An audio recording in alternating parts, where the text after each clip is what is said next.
A Cairo court on Thursday adjourned the retrial of Al Jazeera television journalists, charged with aiding a terrorist organization, to June 25 for further closing statements from the defense team.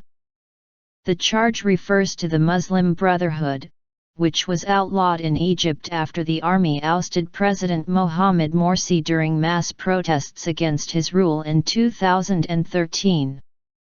Mohamed Fahmy, a naturalized Canadian who has given up his Egyptian citizenship, and Egyptian Baher Mohamed were released on bail in February after spending more than a year in custody. A third Al Jazeera journalist, Australian Peter Greste, was deported in February. The journalists were originally sentenced to between 7 and 10 years in prison on charges including spreading lies to help a terrorist organization, which they have denied. On Wednesday, an Egyptian judge ordered an investigation into a leading human rights group in Egypt, days after its director spoke before a committee of the European Parliament, the group said.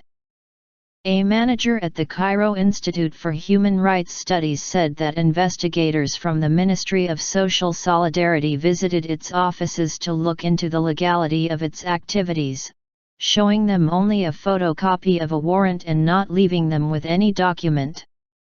The group says the move is in retaliation for the May 28 speech its director, Bahi Eldin Hassan, gave to the Parliament's Human Rights Committee, where he criticized human rights abuses in Egypt. This is proof that the government is not accepting human rights activity and aims to stifle the movement, Egypt program manager Mohamed Fahmy said by telephone.